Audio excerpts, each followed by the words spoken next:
Fox 19 Now starts with breaking news. As promised, this is a live look at that crash we told you we'd have at 5 o'clock involving a police cruiser happening on Gray Road in Spring Grove Village. All right, so what's going on here?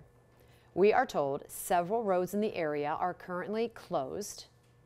We have a crew on scene. We are asking questions, and as soon as we know more, we of course will let you know.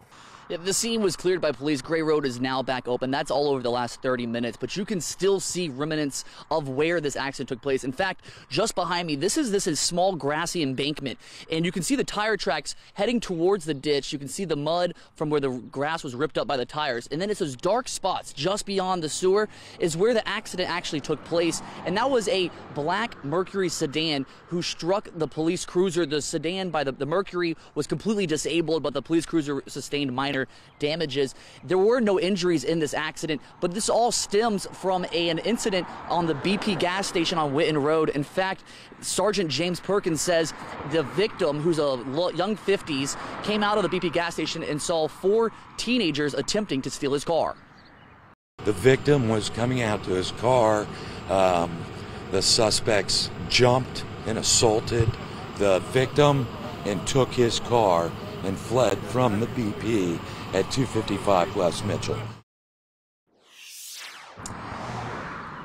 And one thing the sergeant really did harp on was the fact that that victim did struggle with the 4 teenagers. The police then located that vehicle, the black Mercury sedan, here on Gray Road. They attempted to do a traffic stop in one of the parking lots. That's when the victim and the suspects in the vehicle fled, got into that car accident right here, and the driver of the vehicle actually exited the car and began running from police. He was located and captured very quickly. Now all 4 of these suspects, again in their late teenage years, are at the District 5 police station. The victim, who was in his young 50s, he was here on scene, identified those 4 suspects, and now the investigation is continuing. As the sergeant says, they are working to learn and decide which charges these 4 suspects will face. Reporting live in Spring Grove Village, Chancellor Wynn, Fox 19 Now.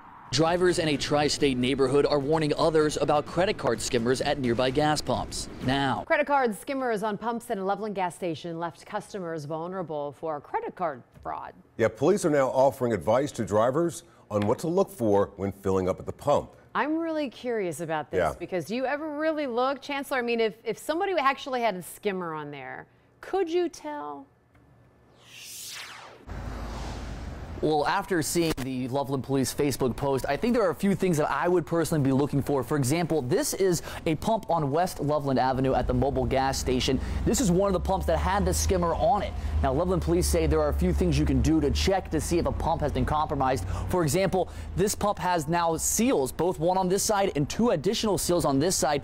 Now, these are special because these seals show that the pump has been certified within the calendar year. And Loveland Police say if you see that the seal is broken, then they suggest going inside of the store and prepaying for your gas. Loveland Police say pumps number 1 and number 3 here at the mobile gas station on West Loveland Avenue had credit card skimmers for around 1 week. I think it's really unfortunate. However, I think that at the same time they put the quality controls in place, and now I feel comfortable getting gas here. You just have to make sure that you look out for what you can look out for and keep going. Since the credit card skimmers were discovered, Loveland resident Nikki Goodhart says she's now more observant of the gas pump itself when filling up her tank. I know there's a piece of tape, and then there's also another warning or a sign or a label that if they don't have the tape, you can look for on the gas pump. So look for either one now. Loveland police say not all gas pumps utilize seals, and that newer pumps utilize better technology that disables the pump if it has been tampered with. It is frustrating, but I don't think you can necessarily always blame the gas station. This is a great place, and I feel bad for them. Hopefully people will continue to come here and bring their business here to them. Now, if you're examining a gas pump and you notice those seals are broken, not only should you go in and prepay for your gas, but also alert the attendant inside that the pump has possibly been compromised. Reporting live in Loveland, Chancellor Wynn, Fox 19 Now.